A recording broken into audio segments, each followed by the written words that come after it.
नमस्कार। आज देश की तमाम फटाफट खबरों में आपका स्वागत है। कर्नाटक के शिवमोगा जिले में पत्थर खदान में विस्फोट में 8 लोगों की मौत हो गई। पुलिस ने ये जानकारी दी है। पुलिस ने अब्बालगिरे गांव के पास स्थित पत्थर खदान में और विस्फोट की आशंका से इनकार नहीं किया है, क्योंकि अब भी डायनामाइट की कुछ छड़ें निष्क्रिय नहीं हुई है। पुलिस ने बताया कि बम निरोधक दस्ते को बुलाया गया है और पूरे इलाके को सील कर दिया गया है। विस्फोटक इतना खतरनाक था कि आसपास के इलाकों में इसके झटके महसूस किए गए। प्रधानमंत्री मोदी ने इस दर्दनाक हादसे पर शोक प्रकट किया है। केंद्रीय मंत्री हर्षवर्धन ने गुरुवार को कहा कि कोविड-19 टीका लगवाने से लोग संक्रमण से अपना बचाव कर सकेंगे और कुछ समय में यह महामारी जड़ से खत्म हो जाएगी। उन्होंने कुछ लोगों के बीच टीका लगवाने से संबंधित शंकाएं दूर करने के लिए IEC के पोस्टर जारी करते हुए ये बात कही।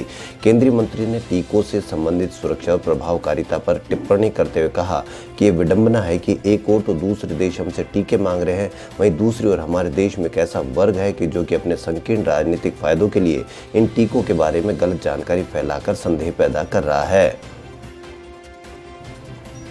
केंद्रीय स्वास्थ्य मंत्रालय ने बृहस्पतिवार को कहा कि ब्रिटेन में पता चले कोविड-19 के नए स्वरूप में भारत में संक्रमितों की संख्या बढ़कर 145 पर पहुंच गई है।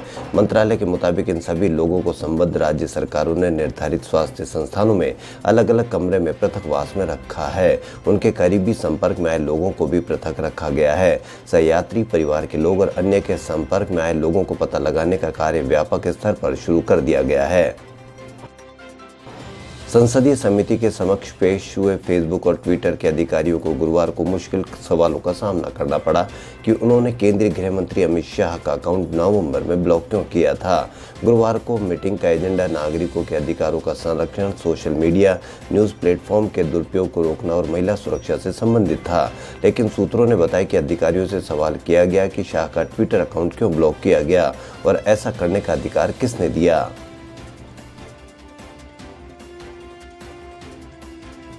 गुरुवार को 6 राज्य छत्तीसगढ़, हरियाणा, केरल, मध्य प्रदेश, महाराष्ट्र और पंजाब में मुर्गियों में बर्ड फ्लू यानी एवियन फ्लू के प्रकोप की पुष्टि हुई। इसके अलावा 10 राज्य छत्तीसगढ़, दिल्ली, गुजरात, हिमाचल प्रदेश, मध्य प्रदेश, महाराष्ट्र, पंजाब, राजस्थान, उत्तर प्रदेश और उत्तराखंड में कौओं, प्रवासी या जंगली पक्षियों में भी बर्ड फ्लू की पुष्टि हुई है।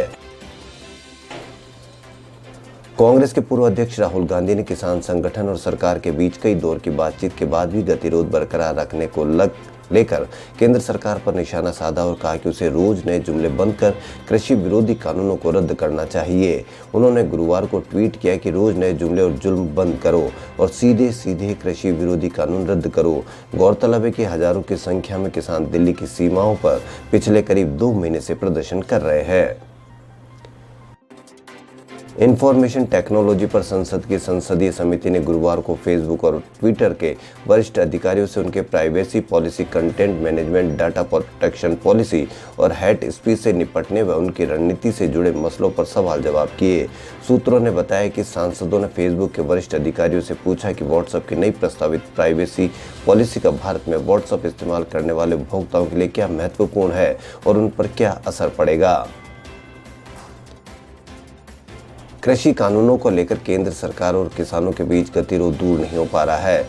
सरकार की ओर से बुधवार को कृषि कानूनों को 1.5 साल के लिए रोकने का प्रस्ताव किसानों के समक्ष रखा गया था, लेकिन आंदोलनरत किसानों ने इसे ठुकरा दिया है। वे कृषि कानूनों को रद्द करने से कम किसी बात के लिए तैयार नहीं है। सरकार की ओर से रखे गए प्रस्ताव में कहा गया था कि वह एक विशेष समिति गठित करने को तैयार है, जो तीनों नए कानूनों के साथ साथ किसानों की सारी मांगों पर विचार करेगी। सरकार ने यह भी प्रस्ताव रखा था कि जब तक समिति समीक्षा पूरा नहीं कर लेती, तीनों नए कानूनों को 1.5 साल तक स्थगित रखा जाएगा। केंद्रीय स्वास्थ्य मंत्रालय ने गुरुवार को प्रेस कॉन्फ्रेंस करते हुए वैक्सीनेशन के बारे में डिटेल में बताया। स्वास्थ्य मंत्रालय के additional secretary doctor Manohar Agnani ने कुल 9,99,065 टीके लगाए जा चुके हैं और अब तक कुल 18,159 सत्र हुए हैं। आज 21 जनवरी यानी 22 जनवरी को 27 राज्यों में वैक्सीनेशन हुआ। गुरुवार को कुल 1,92,581 लोगों को टीका लगा। देश के उत्तरी राज्यों में घने कोहरे का असर अब रेलवे यातायात पर भी दिखने लगा है। घने कोहरे की वजह से उत्तर रेलवे की 10 ट्रेनें देरी से चल रही है। भारतीय रेलवे की ओर से बताया गया है कि उत्तर रेलवे क्षेत्र में कम दृश्यता और अन्य परिचालन कारणों से 10 ट्रेनें देरी से चल रही है। कोरोना टीकाकरण को बढ़ावा देने के लिए पहली डोज के बाद अस्थायी प्रमाण पत्र का नियम लागू करने के एक दिन बाद गुरुवार को देश भर के 8 लाख स्वास्थ्य कर्मचारियों तक पहुंच चुका है। कोविन वेबसाइट के जरिए इस प्रमाण पत्र को भेजा गया है, जो पूरी तरह से QR कोड से लैस है। केंद्रीय रक्षा मंत्री राजनाथ सिंह ने बृहस्पतिवार को कहा कि सरकार ने सीमावर्ती और तटीय इलाकों में 1100 से ज्यादा इलाकों को चिन्हित किया है, जहां के छात्रों की जल्दी राष्ट्रीय कैडेट कोर के तहत ट्रेनिंग शुरू की जाएगी। साथ ही उन्होंने एक बार फिर इस बात को दोहराया कि रोजगार के मामले में NCC कैडेट्स को मिलने वाली वरीयता को लागू करने के लिए सरकार प्रतिबद्ध है। कृषि कानूनों के खिलाफ आंदोलन कर रहे किसानों 26 जनवरी को दिल्ली के आउटर रिंग रोड पर ट्रैक्टर रैली निकालने पर अड़े हैं। किसानों के साथ पुलिस की गुरुवार को हुई मीटिंग भी बेनतीजा रही। ये लगातार तीसरा दिन था जब पुलिस ने किसानों को मनाने की कोशिश की। मीटिंग में दिल्ली, हरियाणा और उत्तर प्रदेश के पुलिस अधिकारी शामिल थे। मीटिंग के बाद स्वराज अभियान के नेता योगेंद्र यादव ने बताया कि पुलिस चाहती है कि किसान दिल्ली के बाहर ही रैली निकाले, लेकिन ये संभव नहीं। हम दिल्ली के अंदर शांति से रैली निकालेंगे। ऑस्ट्रेलिया को उसी के घर में टेस्ट सीरीज हराकर इतिहास रचने वाले भारतीय खिलाड़ी गुरुवार को वापस लौट आए। ऑस्ट्रेलिया दौरे पर टेस्ट में डेब्यू करने वाले तेज गेंदबाज मोहम्मद सिराज एयरपोर्ट से सीधा पिता की कब्र पर पहुंचे। वहीं विराट कोहली और की गैर मौजूदगी में कप्तानी संभाल कर ऐतिहासिक जीत दिलाने वाले अजिंक्य रहाणे का उनके फैंस ने ग्रैंड वेलकम किया।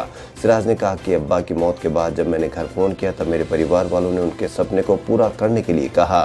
मंगेतर ने मेरा हौसला बढ़ाया, टीम ने भी मेरा बहुत साथ दिया। मैं अपने सभी विकेट अब्बा को समर्पित करता हूं। जो बाइडेन बुधवार को अमेरिका के 46वें राष्ट्रपति बन गए।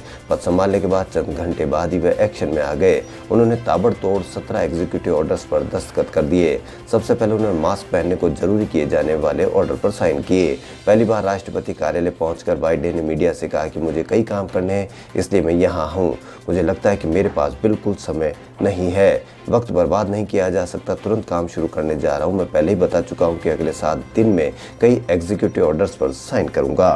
खबरों में फिलहाल इतना ही। यदि आपको हमारा चैनल पसंद आए तो लाइक, सब्सक्राइब और शेयर अवश्य करें। धन्यवाद।